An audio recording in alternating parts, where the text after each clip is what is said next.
We've got Pentecostal, we've got Catholic, we've got Methodist. So yes, and in fact, somebody asked me that about how do you play well in the same sandbox with all these different faiths? And it's, do you believe in Jesus? That's the most important thing. Let's forget all the tertiary things, right? If you believe in Jesus, and there have been a couple things that have come up to, well, did you see what that church did? We're not going to focus on that, right? Do you believe in Jesus? Do you love Jesus? Do you want to share the love of Jesus? Let's have a Jesus revolution, right? Let's talk about the main thing. That's awesome. Welcome to Corporate Caffeine. On today's show, Jen Leney, the executive director of Six Stones, stopped by to chat with Kyle and I. Now, we get to talk with a lot of phenomenal leaders and experts on business growth, but it takes a special type of leadership to navigate nonprofit and to tie together a wide and growing diverse set of stakeholders. What you will learn about business finesse, in addition to passion and casting a vision and also opening the door to Jesus in your life, is astonishing. So let's go ahead and jump right in with Jen Leney. Jen Leney, we are so excited and honored to have you on Corporate Caffeine. Thank you so much for joining us. I'm so happy to be here. Okay, I am delighted to chat with you about nonprofit and your amazing organization, but you also have a varied background. So I am so excited to just follow my curiosity and, get to know you better and introduce people to you. So why don't we start there? Okay. So you're the executive director of Six Stones. Tell everybody a little bit about what Six Stones does and also how you landed there. Absolutely. Well, I like to summarize it this way right now, but everyone knows how inflation is hitting them, right? So just imagine that it hits you, but you barely have enough food on your table and you're worried about keeping a roof over your head. Think how much more that really impacts you. So that's who we are serving. We're serving the neighbor that's barely keeping the roof over their head. They're worried about, can I pay my food or do I have to pay my long-term bill, right? So we are trying to help people out of poverty permanently. And we do that physically and then open the door wide spiritually. So Six Stones was started out of Cross City Church, and it was birthed by a miracle. I'd love to share the story about the miracle, but the whole impetus is helping people help themselves. So again, we give them food, we give them clothing, we give them hope. And when we say hope, that's Jesus. I mean, we are a catalyst of hope, transforming lives, homes, and communities. And we can't always say the word hope. Sometimes we work a lot in the schools, inside the schools. So we can't say Jesus. So we say hope. We work with a lot of cities, Hearst, Euless, Bedford, Grapevine. And so a lot of times they give us funding. So we have to be very careful to walk that line. So we say a catalyst of hope.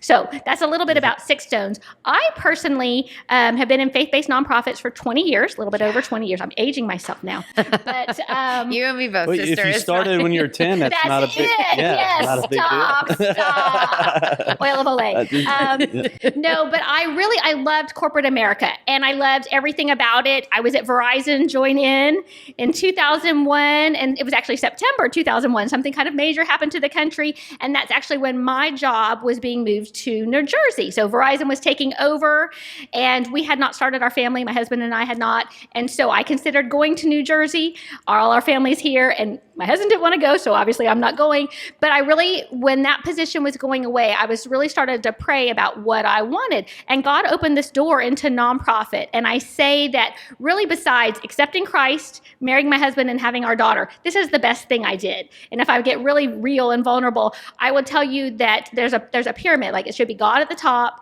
and then family, and then work. And mine was inverted. Yeah. And I didn't even know it. So I loved Verizon and everything about it. But when I took the job at Christian Community Action, so again, I said 20 years of faith-based nonprofit, it really, God right-sized my pyramid. And he used work, which I love, and I'm often decent at, and he used that to right-size and go, you can have your faith and your work combined. So now let's get this, right size. And that's what God's been working on me for over 20 years. Wow. And we're all work in process. It's amazing. Yeah. So how'd you get introduced to it to begin with, where you go, you know what? I'm getting out of Verizon, no, that's and boom, all in. I love that you asked me that question, because I, knowing that my job was going to New Jersey, and they offered me a lot of money to go to New Jersey. In fact, they asked my husband, how can we get her to come here? Yeah. And he was telling the story last night about, he's like, well, you have to pay me enough money to quit my job. I mean, hundreds of thousands of dollars. So anyway, it wasn't happening.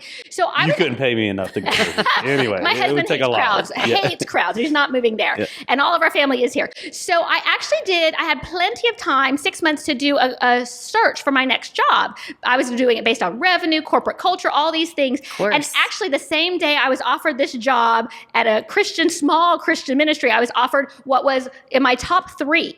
And I said, I told my husband, I think I want to take this other job. And he's like, Christian Community Action. He's like, you will think it's a volunteer gig. You'll be bored. You won't be challenged. Like all these things. I'll never forget that. And remember, I said, this is the best thing I've done. Yeah. And it's because so often at a faith-based nonprofit, you don't have all the resources that you do in corporate America. So you actually work harder for less money, but you are filled. You get to use your spiritual gifts. You get to do things that other people don't get to do. And I feel like I get paid to love Jesus. So it's like, you can't put a price on that. No. So I get to do so much. So how I was actually introduced to this specific position, so my background is I came through the finance area, MBA finance. I was a CFO. And I was in a CFO benchmarking group. So somebody came to this, and it was a large group, so I wasn't looking at nonprofit. Somebody came to it, and we were sharing leads. Oh, here's this one, here's that one. And he was just hired by CCA, Christian Community Action, to find a CFO, VP of Finance. And he's like, you're Christian. This is for you. And I was like, what do you mean? I wasn't even looking. So I just went and interviewed. And like I said, the same day I was offered the one that my husband just knew I was going to take. Yes. Revenue, corporate culture, all these things. It was my next step up in cash management, all these things, my next certification. I was like, no, I'm feeling pulled and called over here. And I didn't even know what I was getting into, honestly. I am loving everything about this because it speaks volumes about you. I mean, number one, in regards to your faith walk, if you're feeling called, I mean, like there's an obedience component there. But then on top of that, I mean, free will. Like here's everything that you are saying you want. And then here's this other thing that maybe is going to be good for you, but you don't know. And it just showed up out of the blue. And so it's such a big leap of faith, especially since you had so much trajectory on that corporate thing, because that was the one thing is, just not but reading between the lines. I mean, I know your background is that you really were on a fast track in regards to big corporate success, and you knew how to navigate those environments and that type of corporate ladder. And so for you to just go, I'm confident, I'm doing something else. I mean, it's totally fascinating to me because I don't know if I would have done it. I would have said, maybe later in my career when I've checked all the boxes, I don't know. Yeah, that's a big thing, especially when you have to walk away from probably a lot more money, a lifestyle that you may have been used to already, and putting your pride on hold for a minute and knowing it will work out better in the long run. Well, it gratified you, it sounds like, immediately. Absolutely. And really, the biggest thing was my husband, because he's my best friend and my champion, but to have him going, I don't know about this. Right. Like that was the thing. Right. But as soon as he's like, okay, if you say so. And it was pretty immediate. And then it's like getting to be around people that like they're living out their faith. Like, so I very much feel like, so I was at CCA for 11 years. And that's when, like I talked about my being right sized my pyramid, that God grew me. He grew my faith at this ministry. And yes, we served a lot of poor people, but it's like he grew me just like we were growing the neighbors that we serve, right? It's like I was on that spiritual journey too, because I was, if I'm really honest, I mean, I was a lukewarm Christian at best. And I had just started for the first time in my life going to regular church. When I say that, like I did not grow up in church. My parents, I call them like, there's the Creasters, people who go on Christmas and Easter. Well, we were, oh, you haven't heard that. Well, no, I haven't. We were actually Measters. We were Mother's Day and Easter because at Christmas we're too busy with all the wrapping paper and making sure everything's beautiful, right? So we went twice a year, literally. Yeah. I mean, this ad is brought to you by the Marketing Blender. As you guys know, I'm a fractional CMO, and actually at the Marketing Blender, there's a whole team of us. For a fraction of the cost of a full-time executive, you can hire a chief marketing officer to write your marketing plan, to clean up your messaging and your positioning, and to drive sustainable results. We oversee multiple partners. We help mentor team members. And most importantly, we build a marketing machine that will drive results for your company for years to come. If you're curious about what this looks like, and some of our engagements go from a couple months to a couple years, check out themarketingblender.com. So it was, then I'm with people that they're living out their faith, and of course, they're going to church every week. And so I had just started going to, at the time it was Fellowship Church, it's still Fellowship Church. And Ed Young was doing the service about being a McChristian. And this was September of 2001, when all these things are coming together, right? And again, the world's like this whole big thing's going on with the world, with me personally and my faith. And I realized, I went to that one service and I realized by myself, I'm a McChristian. And the whole thing was Ed Young went to McDonald's in a golf cart, and he drove up, and then his whole sermon was about being a McChristian is like ordering a Happy Meal, right? Like you might put as much in the offering as a Happy Meal costs, like $5. And then it's like saying a McPrayer, like a quick prayer, right? And then moving on and doing nothing else in your life with it. Like that was me. I went to church twice a year, and it's like, oh, but I'm a Christian. And it's like, I was like, I'm a McChristian. I don't want to be a McChristian. Lord, don't make me a McChristian. That's when this job was offered to me. That's incredible. And I was like, oh, well, of course I'm doing that. That's amazing. I know. Yeah. I love that. My faith journey became so much more alive, but it was a slower process. So I was churched, grew up in church, but there's a big difference between you go because you have to. You go because you're supposed to. Yes. You show up, you're not really paying attention. And, like, oh, when are we getting out of here? I hope your mother doesn't listen to this, but go ahead. Well, I give Mom a ton of credit. Joking. No, but right. But I do give her so much credit. She planted the seeds that made me hungry for more when I did become a mom, especially, and a wife, and things are getting harder. And I'm like, why are things so hard? Oh, because I'm ignoring a vitally alive component that should be alive in my heart, but it's not, it's just checking the box. And so I didn't, all that entire set of tools and support and love and grace and progress is cut off because I didn't know it wasn't just something that you do. So I'm like, I love this because everybody just has such a unique journey, and you were in. I'm like, yes. Well, I'm a jump in the deep end type person. And I didn't know that I was, but when you get to experience something and you're like, oh, I want more of that, right? Yeah. And so it's just the love and light. So it was Jesus pulling me in. Yeah. And then there was an amazing man that was there named Ed Johnson. And he's a mentor to me to this day. I talked to him just a little bit ago. And I saw him living out his faith. He was the interim executive director, basically.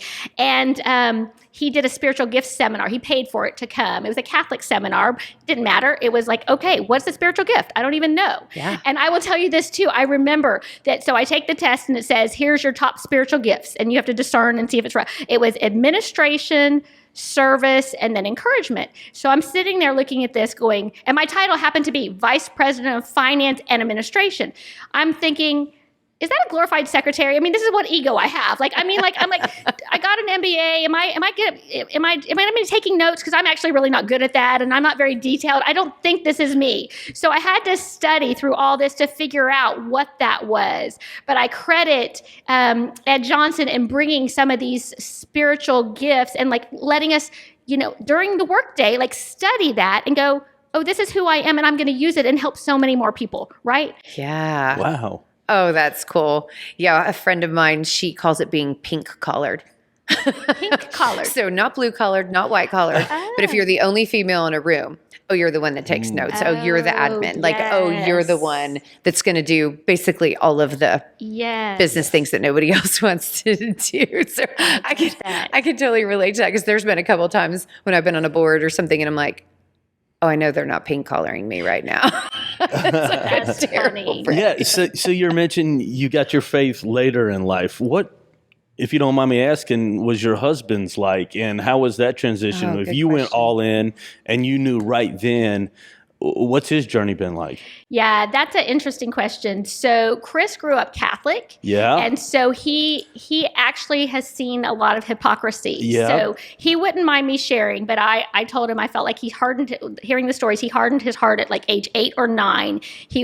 They moved to Louisiana, went to a private Christian school, and he saw hypocrisy and nuns, and he's like, then I don't want any part of this, right? So he has come alongside, not as much deep in like I am, right? So slowly. And of the 3 ministries I've worked with, he's my biggest cheerleader, and he hasn't even always been on board, like especially at the beginning, right? But now his journey has been slow and steady coming alongside. I understand somewhat. I grew up in the Catholic Church as well, and I understand where he's coming from.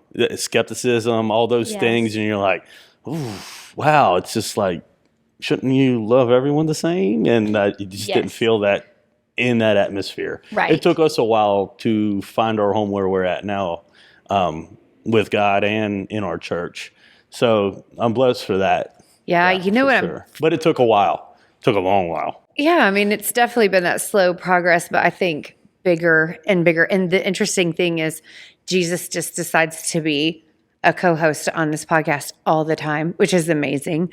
And it's just so gratifying, just to have him show up and connect us with other people. Because a lot of times we don't even know that's going to be where the conversation goes or whatever. And we both are kind of like, there he is again. Well, Daisy knew your background. We kind of knew where this was going. But many times we'll have a CFO on, and then all of a sudden, ding, hits a bell. He brings one thing up. It leads to another. And the cameras are off, and we're like, I can't believe it led to that. We talked 15 minutes about Christ. Who would have thought? Yeah. Well, the other thing is that, so we have done, and I'm totally going to borrow this from you in the future, that right sizing of the triangle. I mean, for me personally, twice. But we walked away from his first business in order to make sure that work was at the bottom and not at the top, and to put God and family at the top. And then I had to go through basically what I would refer to as an identity crisis, because that's really what it felt like in my identity in Christ, because this business was born of that decision and obedience and God at the center of work and kind of redeeming, seeking to help redeem the workspace for God and for people's hearts, because there's so much brokenness and lying, about what work is supposed to be in our lives, and it's just wrong. And so I had such a passion for that when we launched this business, but then eventually the success of the business became my identity, like whether or not it was successful or not. So it wasn't about, oh, look at me, prom queen wave. It was that every failure I was personalizing, every success I was personalizing, and I had to do some significant wrestling with God around my identity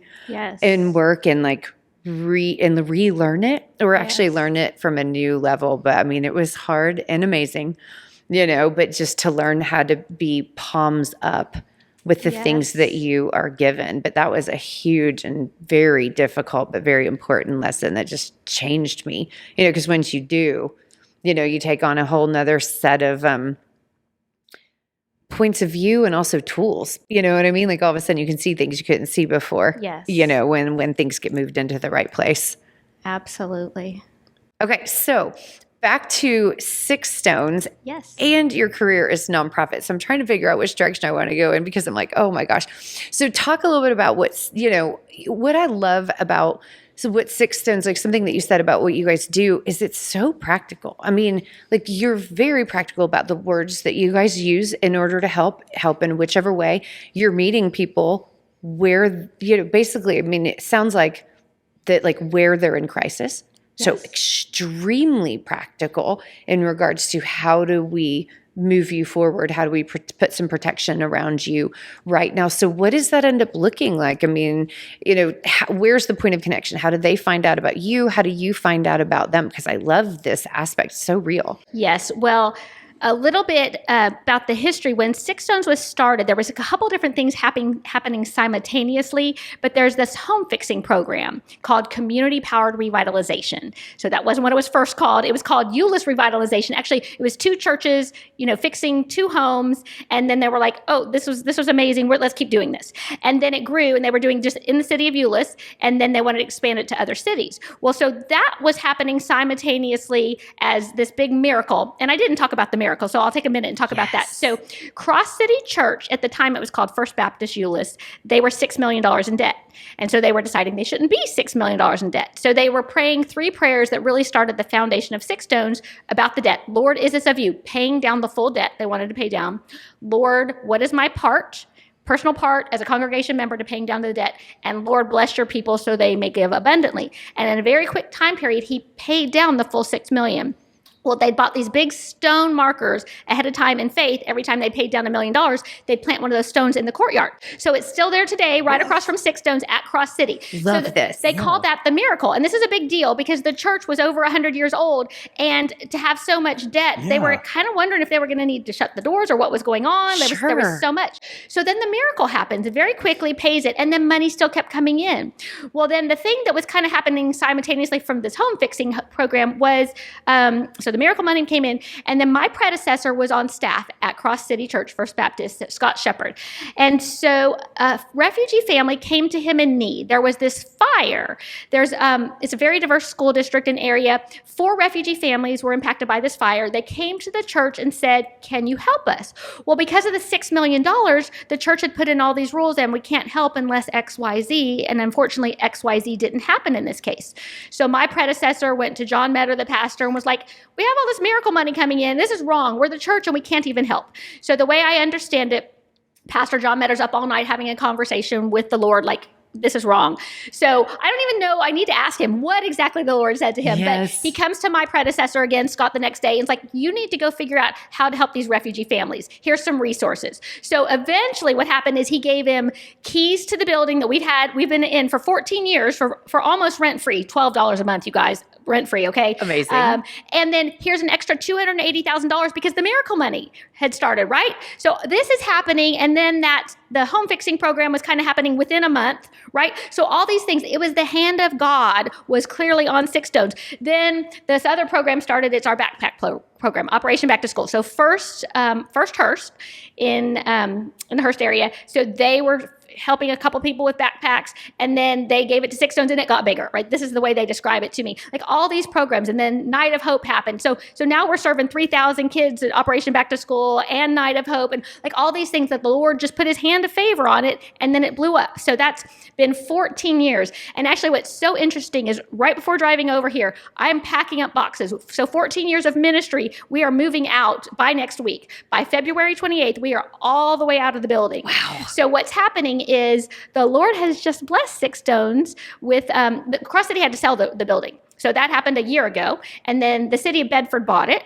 So because they are also our partners, they've let us stay for the same amazing deal, $12 a month, right? Wow. Like, so we've stayed, and we've been in a capital campaign, and the Lord has just blessed us with $7 million to go build our new building. Oh my gosh. Wow. So we are going to build, yes, thank you, in Euless next to JPS, which is the county hospital. So they will take care of the medical needs, and we will take care of the physical and the spiritual needs, just like the beginning with the fire, right? That's incredible. So we need a year to build, though. So the city of Hearst, who also partners with us, has given us interim space for the same deal, $12 a month. The Lord, you can't make this stuff up, right? No. And so we're going to be all over the place. So to your point, how do they know about us? So the New Hope Center is where people normally come for food and clothing and hope builders. So 40 to 50 amazing volunteers run the whole thing. And if you came in need, like I said, inflation's hitting you, you come in need, you meet with a hope builder. We give you food, we give you clothing, but really our hope builders want to share Jesus. They want to find out, why are you here? We also want to find out, do you not have enough money coming in? That's usually the case. Is single mom working 2 jobs, or there's multiple kids, so the mom can't work. What is it that's making you have to come here? And really what we want to do is we've been very rescue focused. I call poverty in 3 stages: rescue, recovery, restoration. So Six Stones has been amazing for the past 14 years, rescuing people, helping physically, open the door wide spiritually. So that's rescue. But God is calling us into recovery and restoration. So on the physical side, that's get a better job. On the spiritual side is get plugged into church. So restoration is you're serving in church. You're leading other people to Christ, right? That's restoration that's on the spiritual side. And then momentum helps people do that. So when you said how, people they come to our New Hope Center and we say, do you want to help yourself? You need to get a job. We can help you with that. We have extra resources for rent or transportation or other things. You have to help yourself. If you're willing to do it, we will partner you up. So female to female, like if you were the mentor and I'm the mentee, in our momentum program, the only requirement for you is that you give us a letter from your church saying you're in good standing. This is the only program of Six Stones we do that, because we have lots of different faiths serve with us, but this one is a Christian program. Yes. So you have to say, we pour in Christian principles. The only requirement for me, if I'm the mentee, is get a job. If I'm over 18, able-bodied, I have to work. Yeah. And we're very serious. We've had some who were offered jobs. One gentleman was offered a $70,000 a year job. He didn't take it. So he did not graduate and get the extra benefits. The mentor's still walking alongside him still to this day. There's a reason he has 4 kids and he didn't want to do that. That's fine, but you don't get the extra resources. So we're trying to get people to graduate into a life of momentum. Yeah. And that's when we open the door wide. So on your question, when you asked about, and we started that program and I was teaching it and I talk fast. I know I should never teach anything. In fact, they let me teach anything, right? But it's like the Lord gave me this idea and it's like, because of the 20 years of ministry, I know some of the things that work well. And I did that at CCA and VOA, right? So I saw that and it's nothing great about me. It's the experience the Lord gave me. And it was like, of course we should do this. The Lord's hand of favor was already here. And it's like things that I already know that seem like common sense to me. Of course, we're going to put in a mentoring program. Of course, we're not going to drive our clients alone in our car together. Of course, it should be female to female and male to male, right? Like, I mean, it's just like no-brainers to me because the Lord's given me that experience. So it's helping Six Stones go from rescue into recovery and restoration. So the first 14 years, we've been very rescue-faced. We are now trying to build onto recovery and restoration. And these 50 amazing volunteers who run the New Hope Center, they've been amazing, and it's helping them understand the vision. God's calling us to something bigger, something deeper, helping people help themselves physically and spiritually. This ad is brought to you by the Marketing Blender Lab. Marketing is hard for everyone, but small businesses are stuck with small budgets, not enough time, and too many options. SEO, social, paid ads, email marketing, live events. How do you choose where to focus? These are the top challenges I hear from entrepreneurs. You keep getting generic marketing advice that doesn't apply to your business. You've watched tutorials and tried a bunch of tactics that didn't work. You still don't have clarity on what you should focus on to get results. You don't have enough time to get marketing done, and maybe you've worked with freelancers or agencies that have let you down. You can get expert advice and start making real progress. The Marketing Blender Lab gives you an affordable way to work with an experienced chief marketing officer and finally get a handle on your marketing. We help you figure out how to reach your target audience and get more customers, what to focus on so you stop wasting time and money, and how to delegate effectively so you don't have to do it all yourself. Join me in the lab and let's figure out how to grow your revenue faster.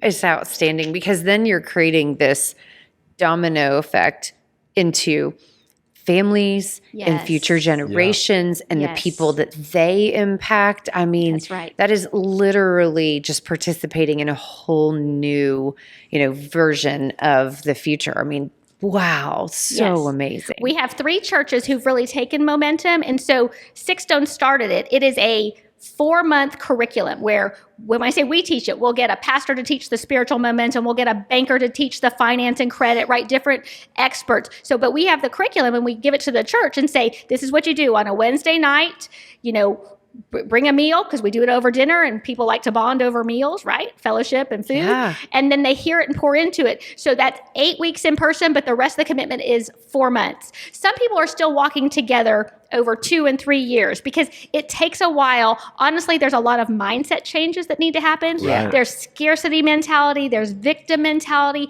and we want them to have growth mentality. And so there's a lot of things that need to change. I love this so much. Yeah, it's been so many years in the making, not only growing the organization, what has it done for the church, like the attendance? Is it brought the communities?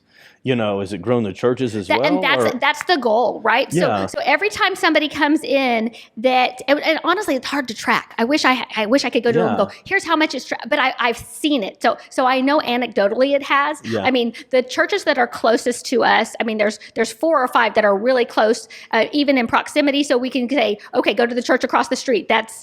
Or what kind of vibe do you like for a church? And we'll say, okay, then maybe you should connect with 121 Community Church or Uncommon Church, whichever it is, or First Church, who knows.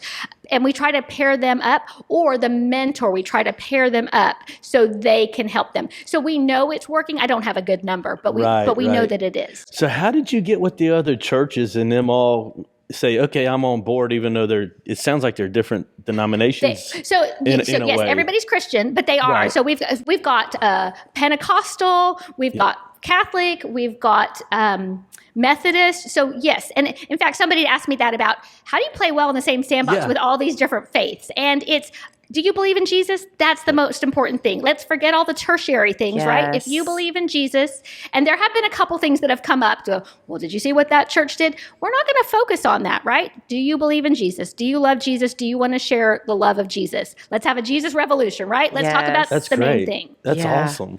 Well, I mean, it's just the integrity in the heart to just be able to maintain focus on the correct thing, which is loving people like he loves us. Oh my gosh. I mean, like it just makes my heart so full because I mean, not only are you helping people, you're just being such a beautiful model of what being a Christian is. I mean, so yeah, to your point about anecdotally, I can't even imagine, like the additional impact, like the eternal impact that's probably happening all around you guys, like parallel to your work. So well, cool. I think we're just scratching the surface, literally. Like I see it as I've been there 4 years, but it's been like in my mind, here's the first 14 years, right, in this building, and God's closed that door, but He's opened another one, right? We get to build a big, beautiful building, and we can build it for that recovery and restoration part. So we're going to have the Betty Shepherd New Hope Center. Betty Shepherd was my predecessor's mother. She ran the New Hope Center. All the volunteers, these 50 amazing ladies that come in 4 days a week, 3 hours a day, sorting clothes, sorting food, helping our neighbors. And the staff didn't touch it. It was like, that's Betty's, don't touch it. So when I started, it's like, no, this is the core. This is where people come, and then they springboard to the other programs. So yes, we have the home fixing program, the Operation Back to School, Night of Hope, a soccer league, some other things. But it's like, this is the core. A Hope Builder is meeting with all the neighbors in need. So it can say, what do you need when you come here? And then we can help them on that path. Do you want momentum? Do you want momentum in your life? We can help you. I love it. Where do you see this expanding to? How far? You've already picking up other churches, and it sounds like you're going from city to city. Well, so really, honestly, what I see, I would love to serve Tarrant County in a deeper way. Okay. So I believe that if we could rally the churches around the Momentum program, if they really saw it, I would love to have a Momentum ambassador going to the churches, because again, forget the denominations. I've always had a non-denominational background, and I very much feel like we started from a Baptist church, but we're not Baptist. So we're, bring all the Christian faiths together, and then there's so much more that can happen. So I would love to serve, because right now there's so much need. I mean, and you guys see it, right? And then all the other things happen. Mental health is a huge need. Huge. So, but if we can help themselves, right? So bringing the resources together and being open-handed with what the Lord gives us, then I think it's going to uplift the whole community. Oh, huge. Wow. Oh my gosh. Well, I want to shift gears just a minute, because there's a couple different things. Nonprofit is a very complicated and complex environment. I mean, for anybody listening that is an entrepreneur or a business leader, they got nothing on leading and maneuvering the complexities of nonprofit. So talk a little bit about that, because you so cleanly and eloquently organize, this is how it grows. But having been on multiple boards and varying maturities and complexities of the organizations, this is no small feat. Right. To clarify a vision, to manage up to a dozen stakeholder personalities and profiles, and then scale it and organize it and maintain integrity and fundraising and all the things. So like, talk to me about like, how do you do that? Like, what have you learned about, helping to grow successful nonprofits? Yes, I would say actually it starts with the vision, mission, core values, and staff. So at Six Stones, we have 15 employees and they are amazing. They are the hands and feet of Jesus. They will do, they're moving the building literally right now. Like everyone's working a zillion hours, but it really is the culture that's set in that organization, right? Because I have a couple phrases and it's, we all have each other's back. And we literally should, if there's a lot going on right now. We're having to move and get new health, county, state licenses, all these different things. But it's one person is swamped, another one picks that up, right? So I say that culture eats strategy for lunch. Yes, we have an amazing vision, mission, core values, strategy, plans. But then it's the culture that brings that together. So I think it's the people. And so the Lord gave the vision of to be a catalyst of hope, transforming lives, homes, and communities, right? That was from the very beginning. And it's, to me, and we have updated the mission. The mission started when Scott Shepherd started it. They were building a coalition of churches to bring people together and serve. So we're going to always continue to build that coalition. But we've updated that kind of when God's calling us to go bigger and deeper. So sharing hope, and that's again, hope of Jesus, sharing hope through community mobilization. We usually have 6,500 volunteers in a typical year. So my biggest challenge is casting the vision, like to talk slower so people actually understand what I'm saying. And that's, I'm still working on, I'm a work in progress, I told you. Talk slower, people can actually understand this amazing vision that the Lord has given, right? So he's already done it. My favorite thing is when I just show up and he shows out. Like he's already given it, right? So it's just being able to say what he's already done and wants to do through us. So have you learned anything that you think other people are missing in regards to hiring? Because I recognize that, God's hand in favor is on all of this. However, you have to partner with him on purpose. Yes. And because of free will, he will let us figure things out through the struggle. Yes. So talk to me about that because, building a team of 15 and then 15 that can manage 6,500 is a pretty special people. And so what have you learned or what do you guys think you've learned about doing it right and why have you successfully partnered with God's favor? Well, I think, and I don't know the answer to that second part, but I'm glad I'm in his favor and I'm just going to stay there. I'm just going to pray every day and walk in obedience and faith and ask him to keep us there. But I think your question is really good on the employees and what we look for, because we have our core values. I mean, Christ-centered is our very first one. So we screen for that. So we interview for that. We put it on reviews. We put it, compensation. I mean, everything. It's our core values. We don't want them just to be a piece of paper sitting on the desk or words hanging on the wall. We want to live them out. So we reiterate it. One of the things we do at every single staff meeting, it's not just me saying, here's the vision, mission, core values. We rotate. Every single person says it. Like everyone takes a turn and they say it, right? And you get a little bit different spin. And then I think that most of them, they definitely know our vision and mission. And I think most of them could say all 6 core values, right? So it's like, I want that to be the mantra. What I really want is all 6,500 volunteers to be able to do it, right? That's our next challenge. But I think something that was interesting that I've learned, I have that growth mindset. And it's like, I'm always moving forward. What I've had to do is rein it in. When I first got to Six Stones, there was a phrase, we said, #don't die. I mean, everyone's exhausted. I mean, also the founder had transitioned out, right? So people were like, this was their really good friend. They've been doing ministry together for 10 years. And then a transition happened and they're like, oh, and again, it's family, right? So it's #don't die. Everyone's exhausted. And so we had to build in capacity. So one of our core values is high capacity. So when we've hired somebody and we're like, that's a pretty good fit. If they aren't high capacity, they're not staying. And it becomes pretty evident because if you have a team of 14 high capacity people and that 15th one isn't, everybody knows it. So you and I wear that person out. Yes. Yep. Yeah. We talk about right people, right seats on the bus, and they weed themselves out, right? So, and then what I've had to do is make sure our managers and directors know how to do what's on my head in hiring, because I already know, oh, that person's not high capacity, but they have to make sure and test it. Like I'll give an example that I haven't had an admin like for a long time. And I have an office assistant right now. She's doing my calendar. She's amazing. But not just anyone can do my calendar because I move pretty fast. And if I'm checking my email and somebody's behind and they're not, you have to be pretty up to date, right? So I expect a certain level to have that person. So I already know what I need and to having the people around me. And then the directors have to know what they need, right? So we know our weaknesses, we know our strengths.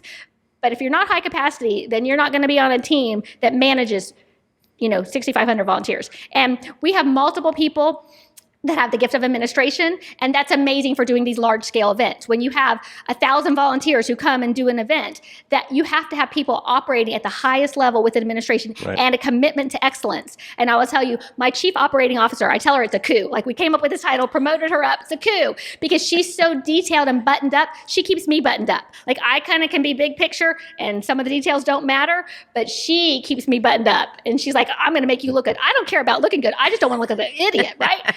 So you keep me buttoned up and I'll keep pushing us forward.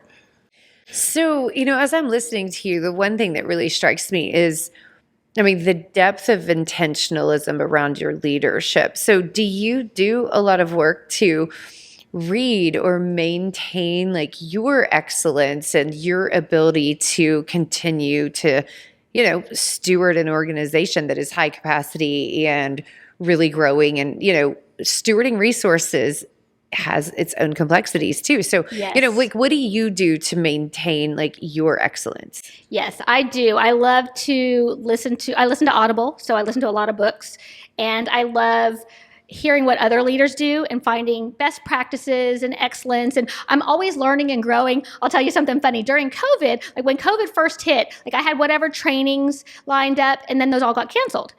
And so I'm one night home with my husband and I'm like looking on my computer and I'm like, oh, honey, do you think I should do this training? And it was about focus and it was like goal setting. And he's like, he said, oh, please don't. Like, I just saw this panic look in his eyes. And he's like, are you talking about leading it? I'm like, okay, I'm not doing that one, right? Because I'm already that way. I'm already driven and I know that, right? But I can round it out on a lot of the softer skills that I don't have. So I do try to always be learning something, but I also want to stretch. So I know where my team needs to be stretched and when I have to back off. Right? Yeah. So, and what I've needed to do this past year is pour more into my executive team. So I have a chief development officer, a chief operating officer, and a CFO. So CFO, CDO, COO. And I need to pour into them more so they can pour into their people. And again, I don't go slow. And so it's like I have to, one of them said to me, like, finish your thought. Like if like we have this thing called one thing. Like they're like, it's all in your head. Like if you would give me the full thought, then I'll take it and run with it. And so as soon as I slowed down to do that, I just saw amazing things happen. Yeah. So the Lord is really getting me to slow down. He's doing all kinds of things. And I actually believe I'm slowing down. This is the slow down version. Like talk about caffeination, right? Like I act like I'm caffeinated all the time, but I'm caffeinated with Jesus. So there you go. Yes. Oh my gosh, I love it. Okay, so what do you do for fun? Yeah. Well, I love to work out, and this is so funny. We have a fun team at work, and just the other day, like you filled out your hobbies. What do you do for fun? And so I put first. Let me think of how I said it. It's helping people reach their full potential. And then working out. And it's like, they're laughing at me. Like, and then it was a game to go, like, whose do you think this was? Oh, that was Jen's. That was clearly Jen's or whatever. Yeah. And I knew that they would go like, that's not a hobby. So it's like, I do cycling. I did running, but now my dogs don't do that as well. So I'm walking with them and listening to my podcast. I love to multitask, so especially if I can listen to a spiritual podcast while taking the dogs for a walk. But I have a Peloton, and I shouldn't say this, especially if my husband listens to this. My husband bought this Peloton for him. He was a cyclist back in the day with Lance Armstrong. He rode with Lance Armstrong. Oh, wow. And it's like trying to get him back into it. I would have never spent the money on it. I mean, I'm on it at least 4 days a week. He hasn't touched it. Like I'm just saying, but I love it. Love it. Oh, there's a difference. Great. I like the mountain bike a lot, and I don't think I could do it inside. There is a difference, but it's like I think to get him back into it, and he wants to. He doesn't want to have to go through that metamorphosis part, right? To get to. Oh, he's been out for a while. Or? He hasn't probably touched a bike for 10 years. Really? Yes. Okay, but you're fibbing a little bit. Because when we worked out at Lifetime, which is a huge gym for anybody.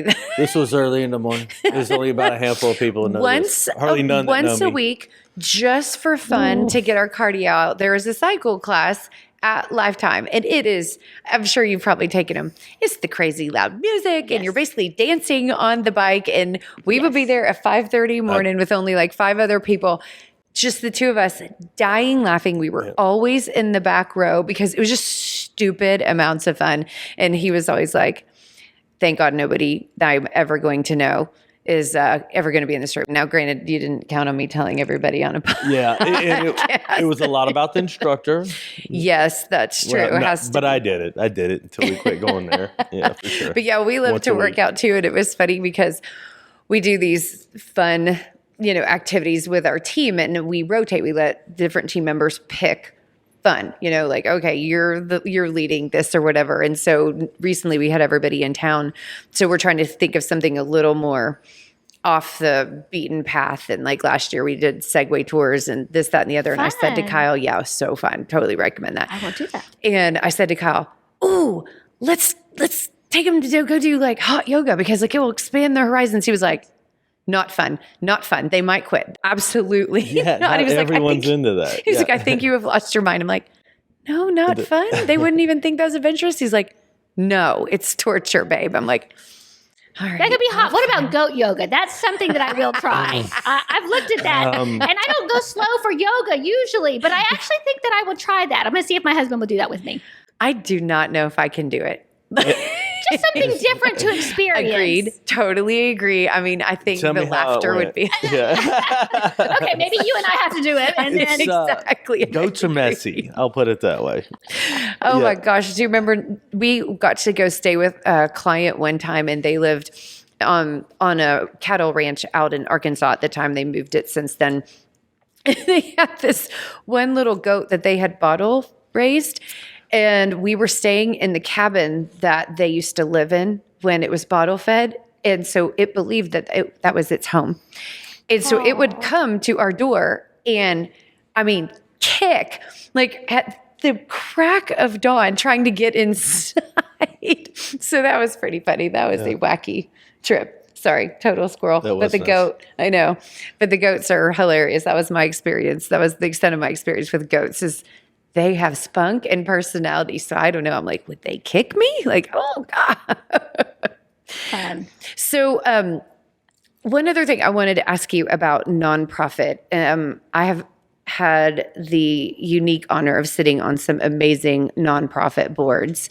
And really great boards are you learn so much by sitting on them and you have a big responsibility. But I think it's a small group of people that get exposure to being invited to sit on a board or feel like that's their social or community responsibility. So talk to us a little bit about who should sit on a board, why are they important, like question. What's the benefit of that? Because I really would love more people to just explore that. I agree with you. I think that, so I believe, we all have gifts, right? Like, even if you're not a Christian, you don't even know what your gifts are, right? But I do know, so you've got some physical gifts, that everyone's got skills and they should be using them. So for me, like what makes a good board member, I say I want time, talent, treasure, testimony. I want it all. And I want them to have an amazing experience and be telling the world about it. So if somebody doesn't have time, it's a wrong time for them. There was somebody I really would love to be on our board. She works for Atmos Energy. She's on 9 other boards. She's got 2 young kids. But she's got this brilliant mind. I want her eventually when she's ready on our board, right? So I can tell that some of the people that I want. But I've been talking to some people recently. We have an advisory board, so it's not as big of a commitment. And it's like, okay, this is a gateway in or toe in the water, if you will, right? Like, come check this out and see if this would be something for you, because everyone's got these gifts, and there's different types of boards, right? There's a governing board, there's a worker bee board, if you will, right? And the way I look at our board members, I want them they come in and they will just basically participate, but I want them to go further. I want them to engage and then own, right? If I can get them to own it, then I don't even have to tell them. They're already doing whatever I need. And then giving insight too. So I want a banker, I want a lawyer, right? And the strategic things. But I think that there's so much knowledge and people don't know how.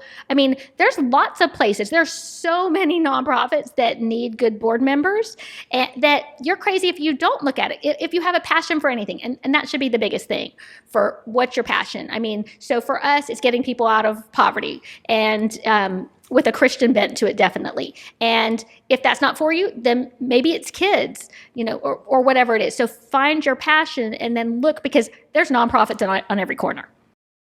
I have learned so much about just from witnessing the leadership on boards, and then the advice that, other subject matter experts will bring to the table, and insights that, because they're trying to steward their knowledge and help the organization grow and avoid risk. And, I think that's the one thing is, while I'm strategic in nature, I do not, and you're probably going to start laughing when I say this out loud because it's so obvious, but I don't naturally identify risk and think about mitigating risk and looking at the larger picture. So a CFO could do that though. Yeah. Or banker or CPA. And just being exposed to people that are thinking like that, and then having a common cause where it's not my business. So I'm not running a personal agenda. Yes. Like I have the ears to hear, if you Yes. will, because I don't have any defenses up. I'm like, that's an interesting way of looking at it, And so, I mean,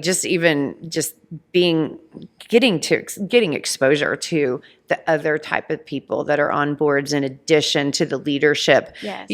That are guiding the boards and asking smart questions and learning to apply advice inside of their own philosophies and frameworks and visions. I think it's incredible. I mean, it's like I've learned a lot. Well, and I learned from our board, and there's so many different skills that, like you talked about, the even though I have a finance background, that's not my natural bent. I had to learn that, right? So I've got somebody on the board that is super conservative, and as we've been going through this building process, it's okay, let's make sure we get the $7 million before we pick a general contractor and move forward, like all those things. Like, so let's get the most conservative person to be in charge of the finance committee as the example, right? So figuring out those gifts and having them, because we can all learn from that, and somebody else can figure out all the risk and those things. Yeah, I love it. I love it.